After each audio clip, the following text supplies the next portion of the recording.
By way of conflict of interest, I am a paid consultant ad hoc basis to the scientific advisory boards of Gallion Pharmaceuticals and Merck, and the material of this talk is independent of any of these conflicts. I'd like a show of hands now.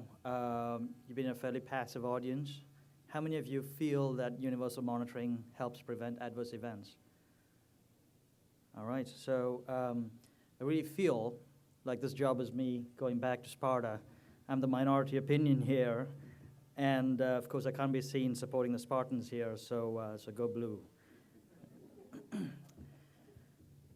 I shall be speaking very similar, with very similar sort of voice to Andreas's talk, fantastic talk, and thank you very much for sharing your data. I should speak a little bit about outcome studies, why monitoring success is limited really to exactly the point that he raised, recent small single center studies. The majority evidence really points to very little benefit. We need to talk a little bit more about the limitations of the current state of alarm technology and why universal monitoring may be a problem.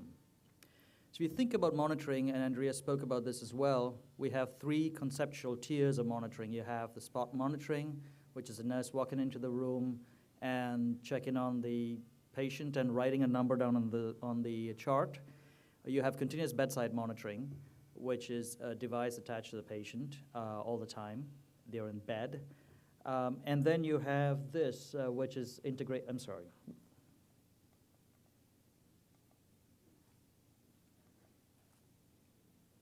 then you have this, which is integrated monitoring or surveillance systems, a great example of which was just described a short while ago.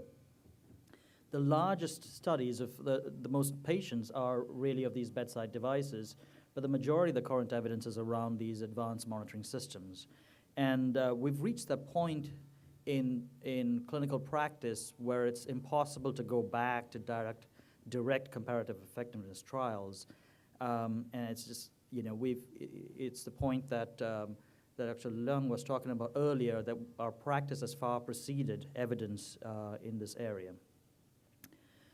So this is the original bedside monitoring study by Moller and colleagues, and they described this randomized trial in the 1990s, late 80s, where the patients were assigned to a room, and each patient was randomly given a pulse oximeter for monitoring in the operating room in the PACU or not.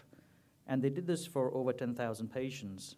And what they found was in the operating room and in the PACU, they found that they had a 19-fold increase in the detection of hypoxemia and a 3-fold increase in the detection of hypoventilation, primarily from endobronchial intubation.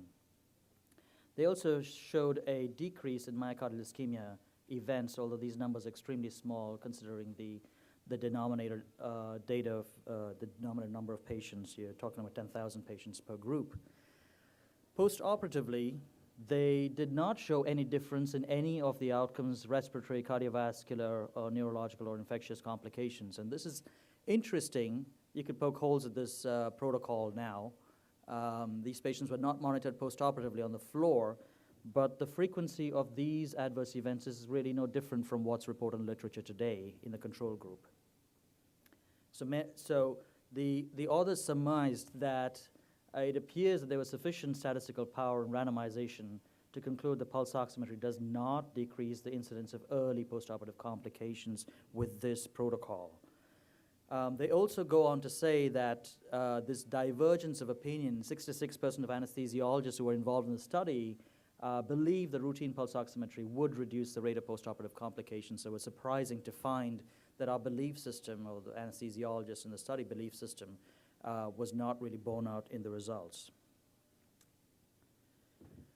If a picture could say 1,000 words about what surveillance systems can do, this is Andreas's work, and I'm not going to speak very much about it, except to say that there are several unanswered questions from this study that I should be touching on. The three key ones are things that he's talking about with his advanced sort of analytical methods now, are what are really these monitoring signatures of the MET and RRT events? What is the sensitivity and positive predictive value of the system? And he addressed that with his talk. Did the treatment really change the outcome? And these are very important questions A couple of other questions have been raised in our sort of department when we discuss this, is does a 0.3 to a 0.1% event rate, which is the median rates of 3 per 1,000 patient discharges to 1 per patient, 1 event per patient 1,000 patient discharge, does it really signify an improved outcome? And the second is, would this change have been seen if the baseline population was being monitored with standalone bedside devices before the study was started? So I'd like to get to the first question here. What were the monitoring signatures of the medical emergency team or rapid response team events? And in addition to what Andreas presented, what we find is from this group, Pinsky's done some phenomenal work following up on work from Oxford. Lionel Tarasenko and his group had done some phenomenal work on machine learning. And we find this sort of very interesting design where they took a group of patients in a step-down unit in Pittsburgh. And in the phase 1, they had a blinded data collection. They basically attached these patients to this device, which is an integrated monitoring system. In phase 2, they displayed the index at the bedside. And phase 3, they tied it up with a decision support sort of process. This was an integrated monitoring system from BioSign. I don't know if they're still in business. I have no relationship with them. It uses heart rate, blood pressure, respiratory rate, and SpO2 to develop a single neural network signal called the BioSign Index. And they looked at cardiorespiratory instability from these data and looked at the local MET activation as well. So over 18,000 hours of monitoring, they identified 111 MET activation sort of threshold criteria, but activation for this cause occurred only in about 7 patients, which is about a 6% positive predictive value. And of course, it's difficult to calculate out your number needed to treat or prevent an event. All the MET events, interestingly, were detected by this index in advance by a mean of 6 hours in a bimodal distribution, with the majority of them 6 hours and some of them at 45 minutes before the MET event. So it really had 100% sensitivity as a system in predicting the need for medical emergency team involvement. So the 3 questions that stem from this are, does the system prevent instability? And contrary to what Andreas just showed us, we find that the total number of admissions who are alive at discharge, it didn't actually change any of the instability measures that they had. So this sort of system did not, in that specific step-down unit, did not change, it did not prevent instability from developing. However, it did, in those patients who developed instability, it did reduce the frequency of instability events subsequently. It also reduced the duration of these instability events during that, in those patients in whom it had already developed.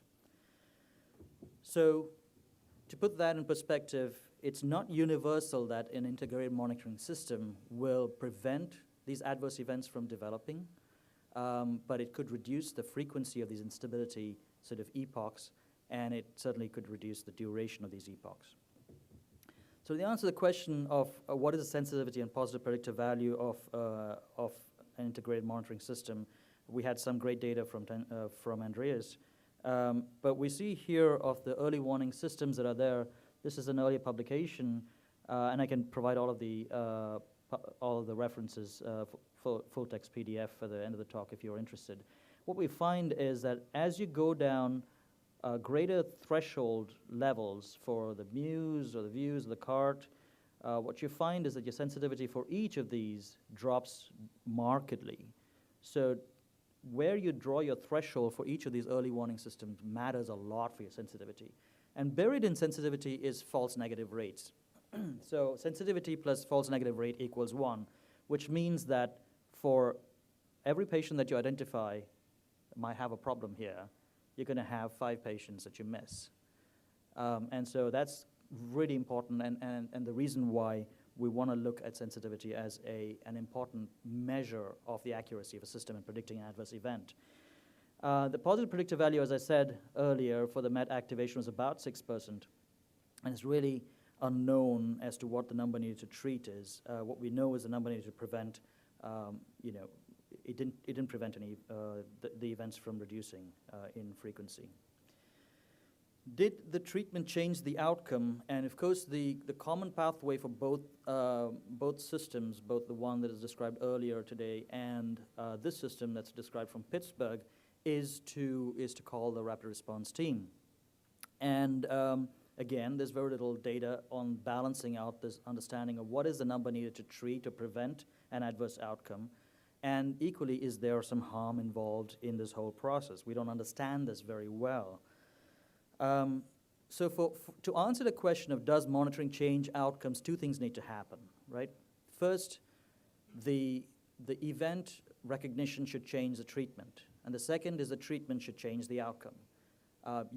We can identify a myriad number of problems that we have physiologically. If I put a pulse oximeter on all of us at night, I can guarantee that there's a lot of us that desaturate dangerously at night. What does it really mean, and how many of us need treatment for that is a completely different question. How many of us will respond to treatment for that is a completely different question. So both studies used the MET or RRT as escalation steps, and I apologize for the quality of this sort of figure, but this is a systematic review and meta-analysis of the impact of rapid response teams on the incidence of cardiac arrests in hospitals. Had a pleasure working with Paul Chan on a perioperative cardiac arrest paper which should come out in December, and Nala Muthu as well. What they showed in this fairly large meta-analysis is that the use of an RRT system in hospitals, the introduction of an RRT, reduces in adults about 33%, by about 33% the incidence of cardiac arrests. And in the pediatric population, it was less sort of predictable. What they also showed is that there's a very high variability of the outcome prevention. Interestingly, what they could not show is an effect on mortality. What you find here is that the majority of studies show absolutely no change in mortality. 2 studies show an increase in mortality after the introduction of RRTs into hospital systems. So it's a very complicated area. Clearly, the introduction helps outcomes at some level, but the fact that it doesn't change mortality rates is really puzzling, and it was puzzling for the authors of this as well. So we asked this question, can monitoring harm, and I can't sort of have this side of the talk without pulling up this. The Joint Commission Sentinel Event Alert in April this year talks about medical device alarm safety in hospitals and highlights the fact that the ECRI Institute has reported on alarm systems for the better part of the last sort of 7 years, and has regularly ranked it very high on its top 10 safety concerns related to health technology. The Joint Commission database, did I do something I shouldn't have?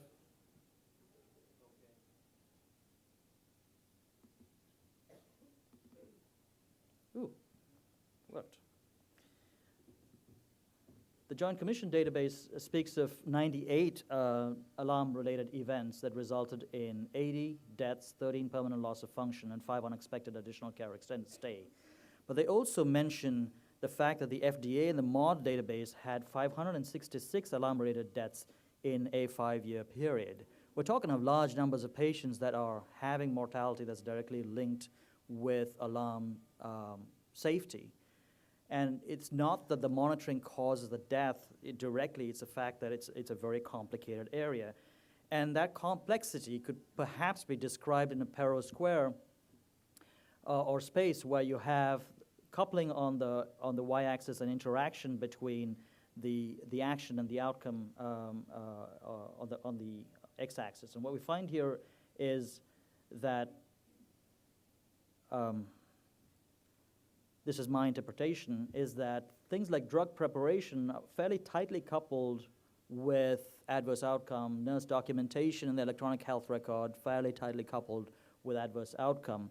And all of us are acutely aware of the impact that the electronic health records have had on patient safety, not really enhancing it, but really being a challenge for patient safety, but more from a nurse perspective, distracting them away from the primary task of patient care. Add to that the fact that the patient is now moving from a reasonably complex state where they can take care of themselves to a state of being unwell soon after surgery. And here, small changes in management to this patient who is now in a different physiological state, and I'll come back to the whole concept of state change, that sort of having another impact on how these patients do with their care. Now you have the medical team that's involved, the decisions that are involved in escalating care to a rapid response team, the decisions that they have for care, and what impact that has on health. And you add monitoring to that, you hope that this monitoring will actually de-escalate and take a patient from this zone here, where they're very complex and very tightly associated with adverse outcome, into this square here, where you have a much more control over their sort of management. In fact, what we find is introduction of monitoring systems, thank you, introduction of monitoring systems actually cause technological intensification initially. Monitoring systems and any technological intervention is going to have potential revenge effects as well, where the intervention directly increases adverse outcome. It could be one of the reasons why we saw increased mortality with the RRT introduction into the hospitals in the previous study. So alarm fatigue is really countered by widening our thresholds by introducing delays. So what we heard earlier was that you could change your SpO2 threshold to 80% for 30 seconds, and then you'd only trigger about 0.67% of patients. Versus if you had a threshold of 90%, the alarm rate would be about 6.25%. Now you're talking about a fairly large chunk of patients here who might be having patterns of state change that we're unable to identify because of a threshold-based sort of alarm technology. We spoke a little bit about the positive predictive value, and if you want to have a much bigger deep dive into the system failures that occur with alarm systems, I strongly recommend you look at this document. We looked at our system. We have a very similar system to what Andreas presented after one adverse event that occurred late 2007. It's homegrown, and it still uses a paging technology. What we found, though, is that there were huge system faults. We found only 36% of the pages that went out were clinically relevant, and we found that there was about a fourth to a half the pages that should have gone out in patients with significant desaturation did not get sent out. I want to go back to some of Francis's work that she presented at ASA a couple of years ago. You find that desaturation increases on night 3, as does apnea-hypopnea index in high-risk populations. What we show from our work with the NSQIP database is that the majority of reintubations occur in the first night and the second night, and there's a rapid decline in the frequency of intubations that occur. So the presence of desaturation doesn't necessarily signify increased risk of reintubation. You're talking about two different things here, potentially. So what we found is 50% of unanticipated intubations that occur in the first 30 days after surgery occur in the first 3 days, and over 200,000 patients. And several risk factors with a very high area under the curve, about 80% sort of predictability, several of these risk factors being risk factors for sleep apnea. So in summary, I think you can confidently say that it's possible to predict the need for RRT intervention using advanced monitoring techniques, but it's difficult to show with the current data that this intervention changes mortality risk. The risk periods for desaturation, unplanned intubation, or respiratory failure post-op are not congruent, and post-operative monitoring is associated with increased technological intensification, alarm fatigue, and potential harm in its current state that is employed in hospital systems.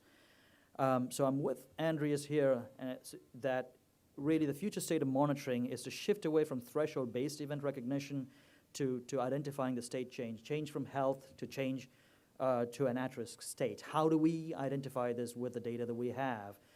We're talking about perhaps another 5 years before we get to that level. And we need to address the poor positive predictive value and sensitivity in a way that's different from threshold-based sort of systems. With that, I'd like to thank you once again.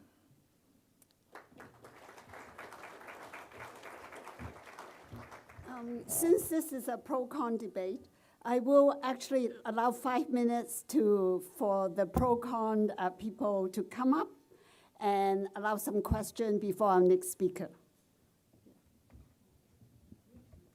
And while they're doing that, we're going to just switch to computers, if that's okay.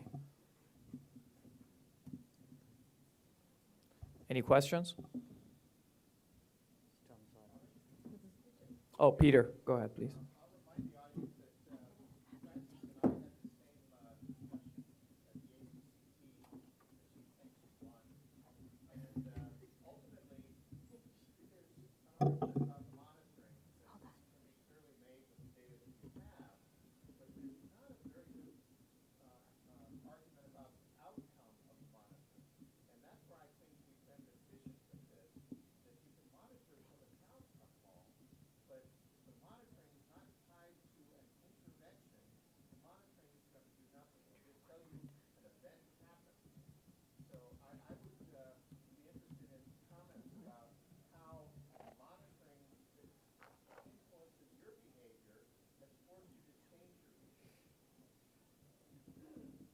I think this was directed to me. You're right in that the intervention that the system prompts for us and the intervention that actually happens is not regulated and is partially for us a black box, to be quite honest. We're looking into it. But it gets the nurse to the bedside, and we have strayed away so far from setting up algorithms and directing them what they should do if, when, depending on the setting. And the reason for that is, and I showed that at the end, is that the bias we have is actually just that. It's bias. It's not well documented that putting a patient on oxygen is actually something you should not do. That's what I thought before we actually looked at respiratory rate and death. What I have as an intermediate outcome data is that I have a trigger that brings the nurse to the bedside, a black box, and I have a reduction in rescue events, and I have a reduction in ICU transfers, and I have a reduction in respiratory rate-related codes.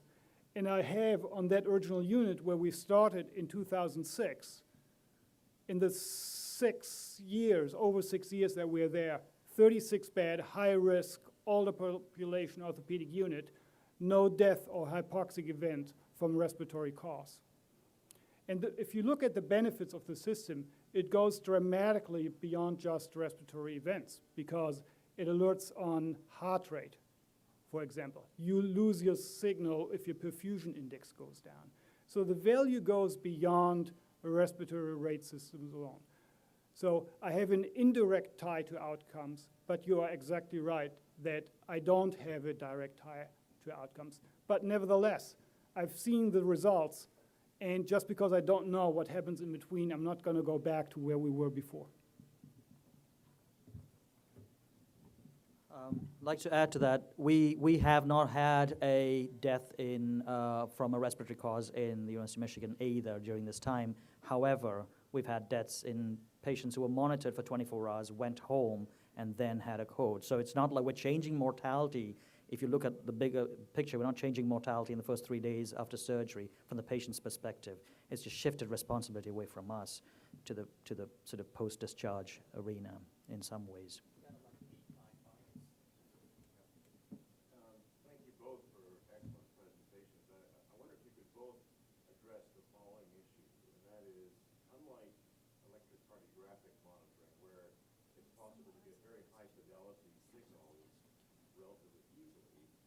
Respiration is tough.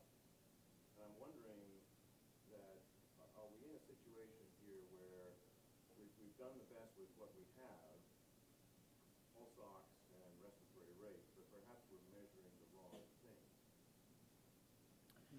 Yeah, I alluded to that when I sort of, oh yes, the question is that are we measuring the wrong thing since we focus so much on respiratory rate and SpO2 alone and not the other dimensions of respiration, correct?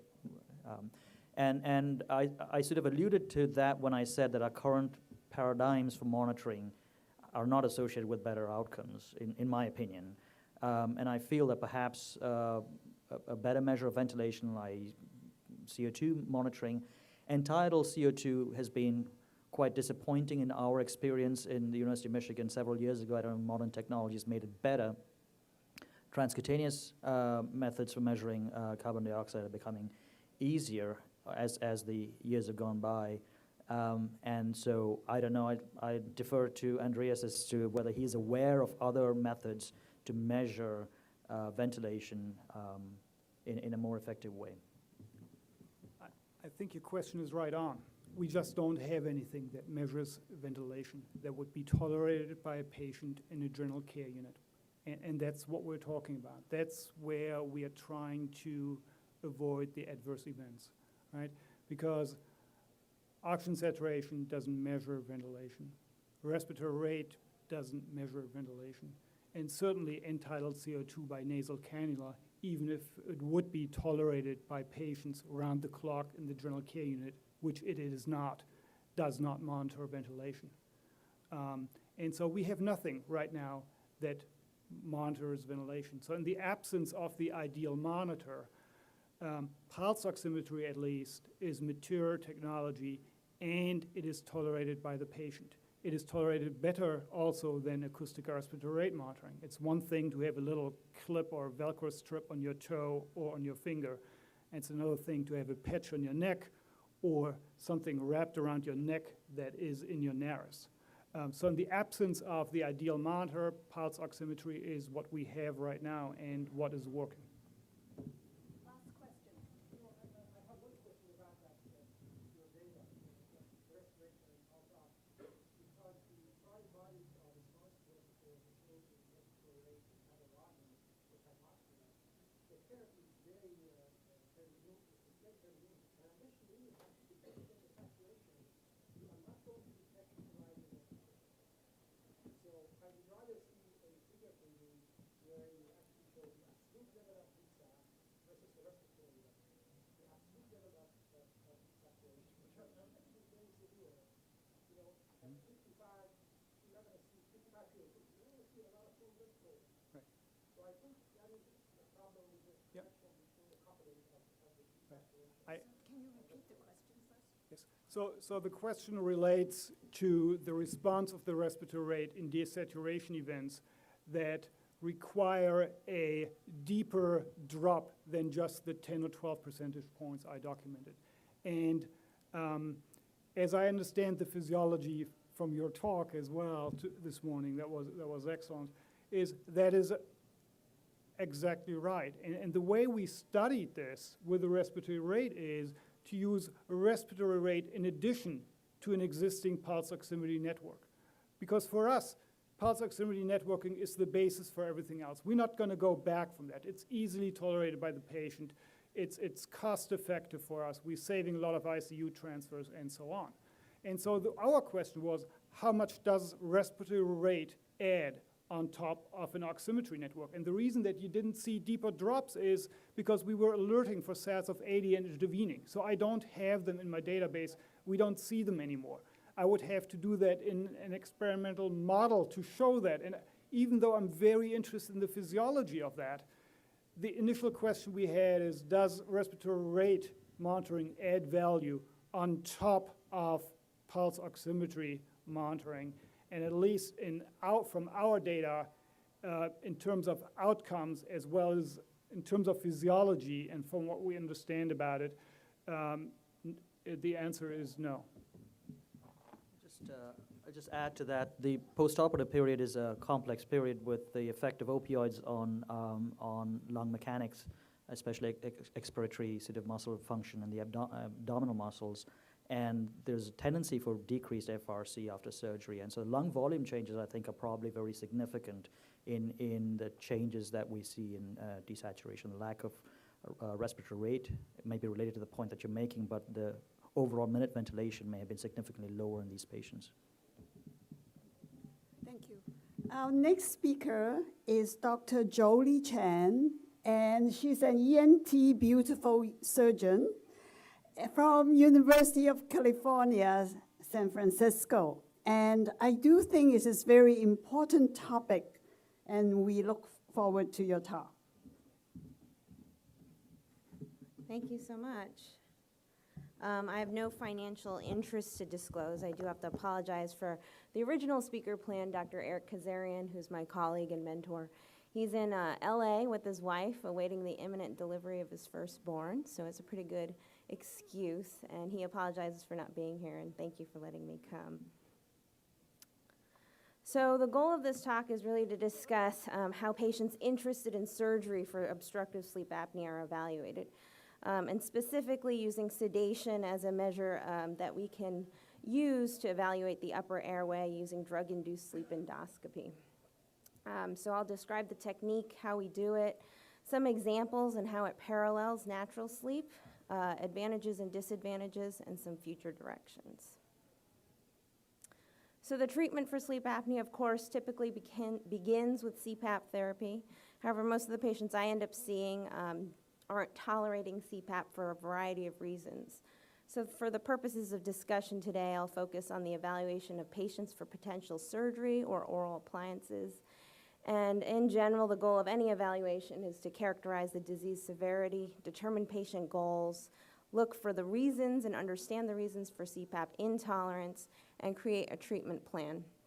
And really, the more we examine surgical outcomes and treatments, the more we realize the importance in identifying the site of obstruction, and that this pattern and site of obstruction varies and is pretty unique for each patient. So as surgeons, we look at three main areas of potential obstruction of the airway. This includes the nose and nasopharynx, the palate and oropharynx, including the tonsils, and the hypopharynx, which will include the base of tongue, lingual tonsils, epiglottis, and the lower pharynx. In general, a treatment of nasal obstruction definitely helps with CPAP tolerance. It can reduce mouth breathing, which we know causes the tongue to fall back during sleep and contribute to obstruction. But it very rarely cures obstructive sleep apnea. So Fujita described three main patterns of obstruction in those with sleep apnea: those with primary palate obstruction, type 1, or primary hypopharyngeal level obstruction, type 3, but most commonly it'll be a combination of the two. So identifying the site of obstruction, we're realizing, is definitely key to targeting treatment, especially in surgery. The UPPP, or uvulopalatal pharyngoplasty, is the most common surgery done for sleep apnea for the last 3 decades and still currently today. Scher looked at his group of obstructive sleep apnea patients who had undergone UPPP and found it was really only successful in 41%. Success in the surgical literature generally is described as reducing the AHI by 50% to a level of around 15 to 20. But when he looked at his group more in detail, he realized that success in those with the primary palate level collapse was around 50%. However, it was only 5% in those with type 2 or type 3 collapse, which involved the hypopharynx. And so really, therefore, our ability to identify the site of obstruction may be the cause of the surgical failures in our analysis of outcomes. And this is supported by the NIH National Center on Sleep Disorders and the Cochrane Collection Review that looked at our literature, and both have cited the importance of really improving our preoperative evaluation, finding a method to really define the site of collapse, because these will have direct relations with understanding success and efficacy after surgery. So a variety of techniques have been developed to characterize the site of obstruction. Most of these are static and done while the patient's awake. And for the most part, we're realizing it's becoming more valuable to really understand what's going on during sleep. So the ideal diagnostic test would be easy for the provider and the patient. Mimic natural sleep, be a dynamic assessment that can be followed over time and repeated, low cost and accurate and associated with treatment outcomes. This is an example of some of the imaging that's been done. Imaging with MRI or CT definitely gives a very good 3D assessment of the airway. This group looked at tongue volume and pharyngeal airway space in normal and sleep apnea patients. What we really don't know is static measurements, especially in the awake patient, don't have a very good correlation with our surgical outcomes. And so overall, it's most important to study what's going on during sleep. There are a few groups doing CNA MRIs under sedation, but it can be quite time-consuming and expensive, and it's still being studied. So I briefly wanted to show you and discuss what we do in the office with an awake fiber optic exam for patients being evaluated. Most of you have done and seen this exam. But in the office for sleep apnea patients, we do this with a topical anesthetic, 3.5 millimeter small nasopharyngoscope. It's tolerated fairly well. And we use this to examine the various parts of the airway, the nasal cavity, nasopharynx, the back of the palate, hypopharynx, epiglottis, and larynx. And then we typically end with doing the classic Mueller maneuver, which is done by pinching off the patient's nose, asking them to close their mouth and try to inspire, do a forced inspiration, which will create negative pressure in the pharynx, and then we look at areas that are more susceptible to collapse. So again, this is an awake exam. It's highly variable, and it really does not correlate very well to sleep apnea severity or surgery outcomes. So this is an example of one of the exams done in an awake patient in clinic. We're on the left side of the nasal cavity. The septum's on the left, inferior turbinate here. We're traveling all the way back to the nasopharynx. This is the opening to the eustachian tube, nasopharynx, and now we're at the level of the back of the palate, and then getting an exam down here in the hypopharynx, having the patient swallow to clear kind of the camera visualization. So this patient has a moderate amount of lingual tonsil tissue at the base of tongue. His epiglottis is in a pretty normal position. You can see the back of the arytenoids at the level of the palate when you're looking down.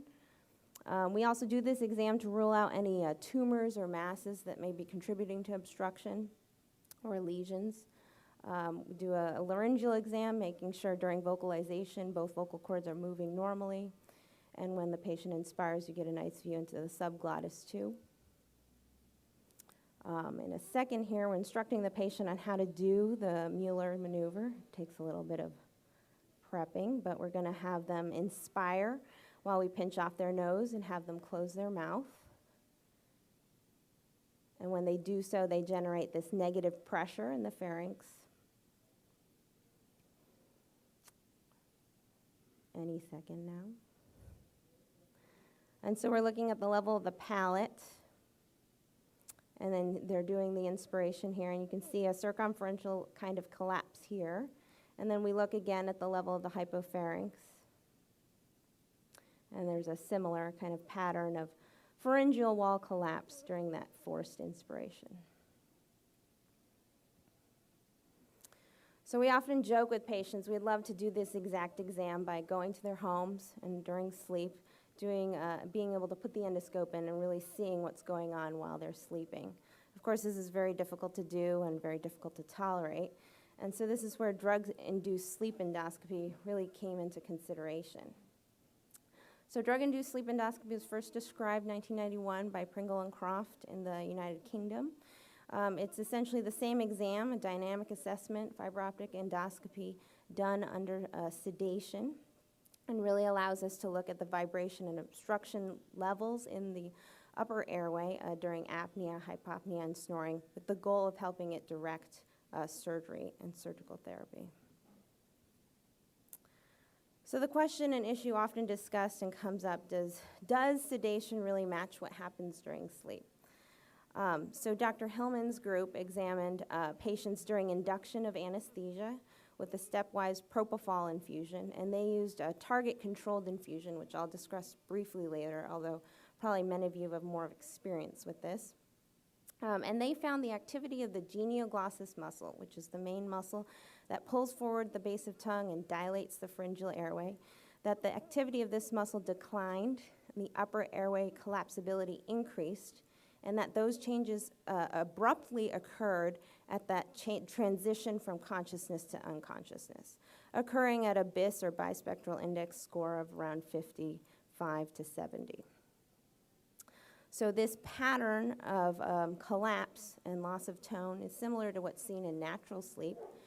With natural sleep onset in all of us, there's a decline in ventilation, rise in the upper airway resistance, and a fall in the genioglossus muscle activity.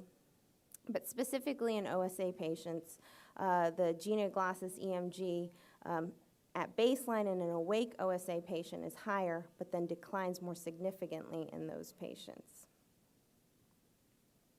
So this is a slide from Dr. Hillman's paper showing the drop in the genioglossus EMG activity. It's the open triangles here to about levels of between 5 and 10% of maximal.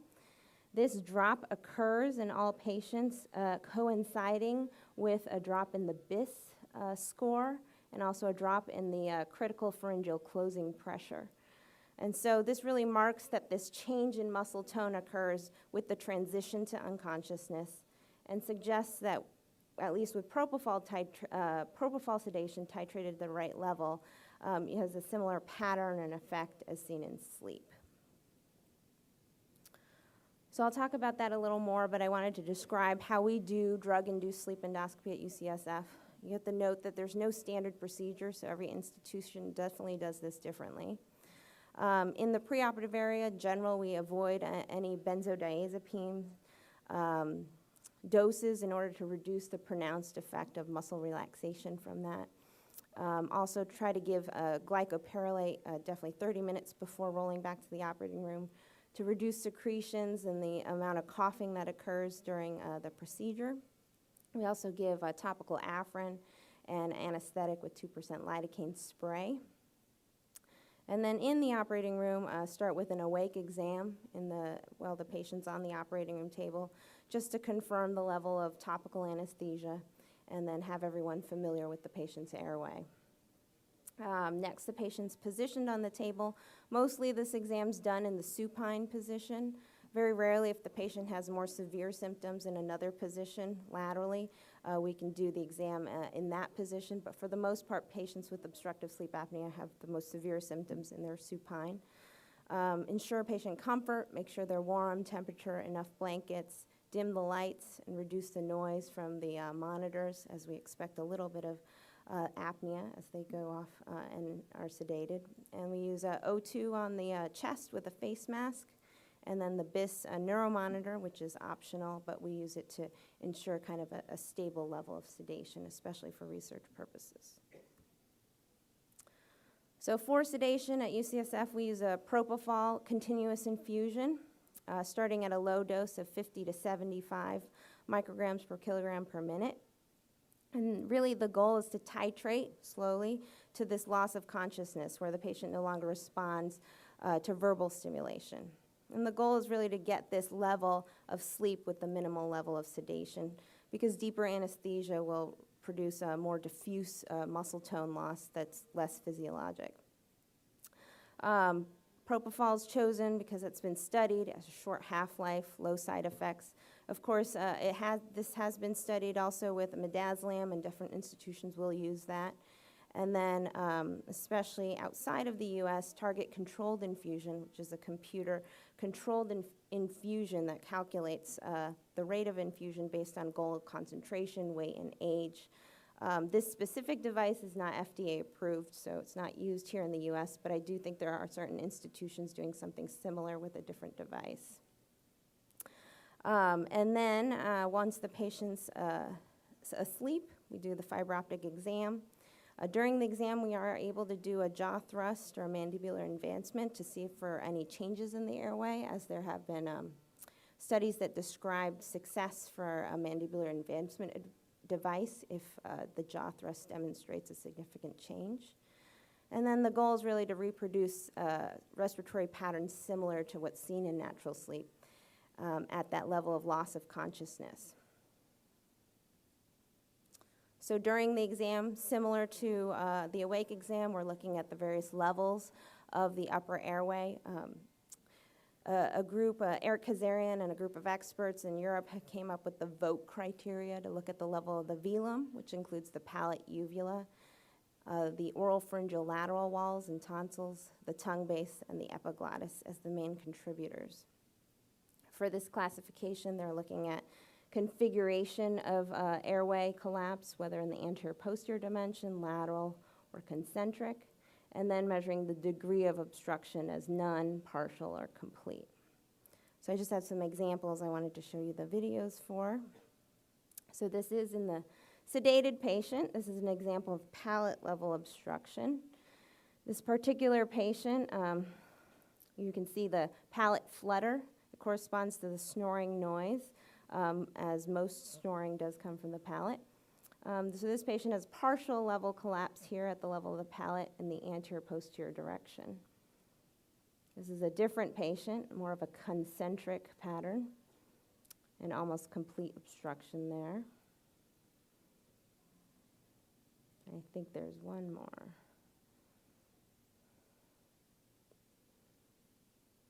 And this patient actually has more obstruction due to pretty hefty sized tonsils here in the oral pharynx, touching the posterior pharyngeal wall. It's kind of a fixed size of these tonsils is really contributing to his obstruction. You can see the uvula flopping in and out there. So really removing this patient's tonsils is really going to improve his airway space quite significantly. For the tongue, we have a few other examples. So during this exam, we're also positioning the scope at the level of the palate, and then again a little lower to look down in the hypopharynx. This patient has also prominent lingual tonsil tissue, base of tongue size, circumferential collapse of that posterior pharyngeal wall. Whereas this patient actually has an epiglottis kind of pattern to the collapse. You can see there is some base of tongue tissue, but it's not contributing. The epiglottis independently is falling back and causing a quite significant obstruction in the anterior-posterior direction.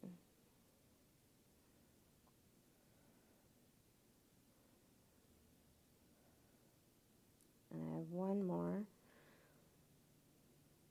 This is an example of the lateral pharyngeal wall collapse. This is actually the hardest pattern for us to treat surgically if it's not due to the tonsil size alone.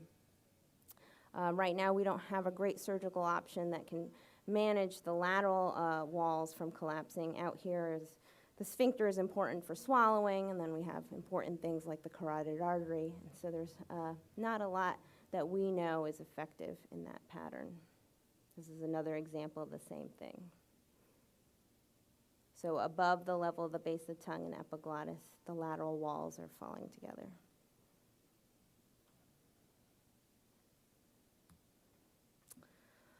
So our experiences with drug-induced sleep endoscopy definitely show it's a dynamic assessment. There's a whole diversity of structures that are involved for each patient.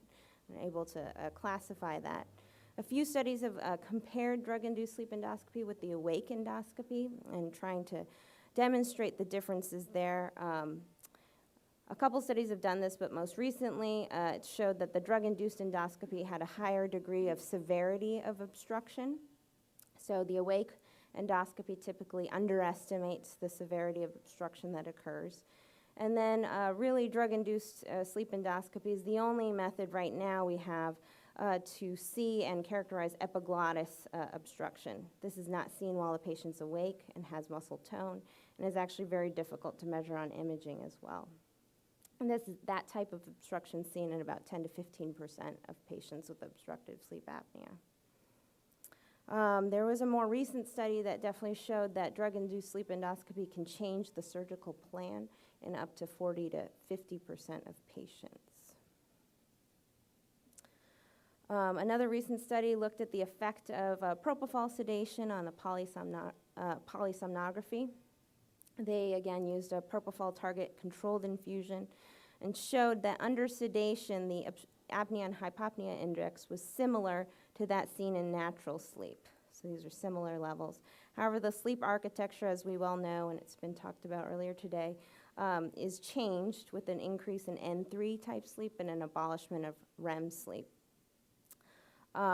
This can be important because there are certain patients with sleep apnea that have their primary events during REM sleep, and so it has to be studied a little further. But these patterns of retaining the AHI and changing the sleep architecture is also seen with studies done with midazolam as well.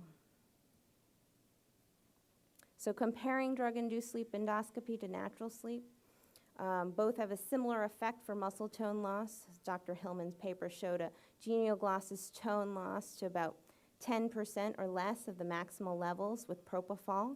Comparing this to other studies, this level is lower than what's seen in natural sleep onset, but still higher than what's seen during REM sleep, so it's somewhere in between.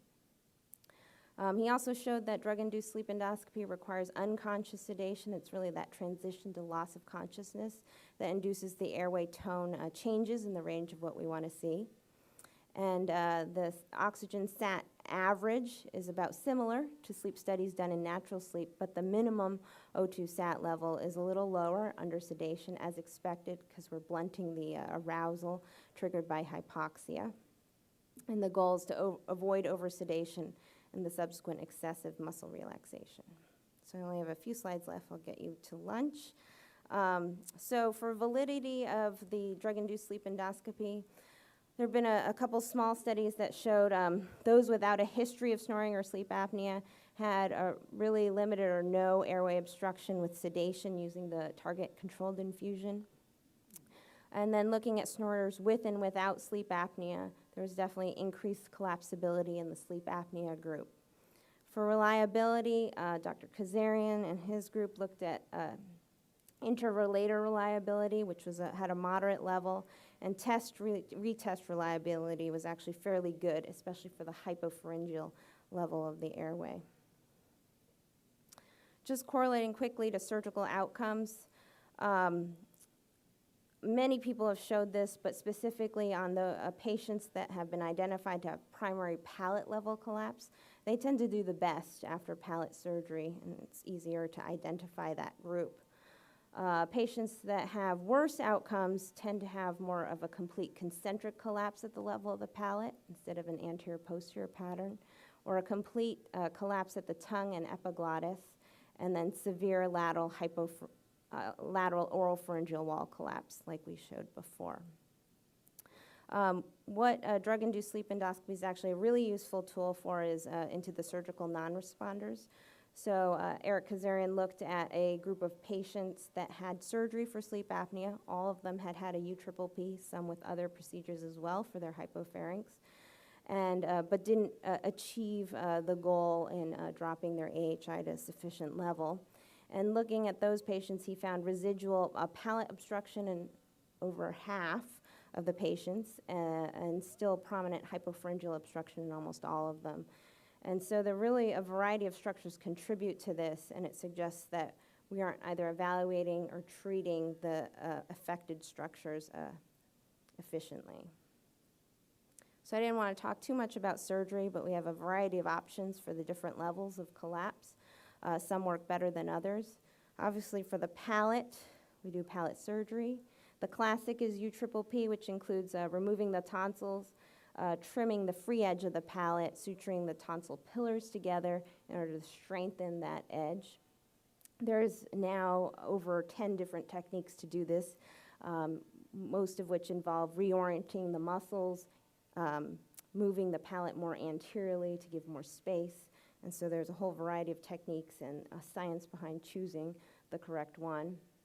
Oropharyngeal wall collapse.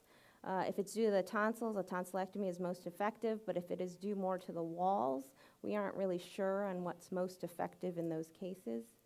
For the tongue, genioglossus advancements, the classic. There's also tongue stabilization sutures that both are trying to pull the genioglossus base of tongue musculature forward to keep it there during sleep. Partial glossectomy or lingual tonsillectomy to remove some of the tissue, creating more space. Tongue radiofrequency applies heat into the tongue tissue to cause scarring and stiffening of the tissues. For epiglottis level collapse, the classic is hyoid suspension or partial epiglottis resection. And then for some of the maxillofacial issues, the treatment would be a mandibular advancement device or a maxillomandibular advancement. The disadvantages of drug-induced sleep endoscopy involve the cost. It is a subjective and qualitative evaluation. Sedatives decrease muscle tone and can decrease respiratory drive and contribute to airway obstruction, but when done in a kind of titrated manner, it is very safe. It can be technically challenging, time-consuming, and you really can't assess multiple levels simultaneously, although you can see them in a fairly short amount of time. And of course, the discussion that it doesn't represent natural sleep. So for future directions, surgically, we ideally want to optimize diagnosis and treatment selections, improve and predict surgical outcomes, and really understand the changes in the airway after surgery. So with that, I'll leave you and see if there's any questions and get you to lunch. We are going for lunch, so we'll allow 2 questions. Are there any burning questions in the audience? Yes. Can you repeat the question? The concern was the very last thing you were mentioning about the multiple sites. There's a very important study in the blood type physiology. So the patients would always say we're having pressure probes at different levels. Right. On CPAP, and as the level of CPAP is dropped, there were multiple site obstruction in the same individual. Right. This in some individuals, as I would say, that is what is happening. Right. Which means our showing that study you were showing that after the PPG, there was Right. another side obstruction. Right. So unless you come up with an idea of determining in your endoscopy if there's only one side of obstruction, and that side can be surgically, removed, whatever. If there are multiple sides, if you do the surgery on one side, you don't find the problem on multiple sides. Exactly. Exactly. So the question was, there was a study showing that a lot of patients definitely have multi-sites of obstruction, especially those with sleep apnea, and that corresponds to what we see on drug-induced sleep endoscopy. Most patients do have multiple sites of obstruction. Now the classic, and we're trying to understand this, but the wide surgery done is just the UPPP. And in a recent survey study that we did looking at the reason for that is mainly patient and provider comfort with doing the other surgeries. A lot of these surgeries are newly described, and a lot of the surgeons don't have a lot of training in this. Sleep surgery is a fairly young field. And so in understanding how patients are directed to certain surgeries, we're definitely pushing for multi-level surgery. So it is more effective. It is something we advocate for. And in doing multiple levels, especially the palate and the hypopharynx at the same time, they go through one post-operative period. They go through one healing period. They may need revision, but that's something that definitely is more beneficial. Yeah. Rosensein's done wonderful work in Belgium with this, and I'm interested in your prep because he gives them like 3 glasses of brandy. How do you get this wonderful relaxation of the larynx? You mean under the sedated? Well, I think reducing the secretions definitely improves on that. So I think it's been a little challenging to get the glycopyrrolate in pre-op because most patients aren't getting much stuff 30 minutes before. And right, drying them up and then performing it in a fairly efficient fashion, and then knowing how to clear the camera when you need to. So. Okay, well, have a good lunch. Thank you so much. So please come back at 1:15. The award ceremony will be here. So take a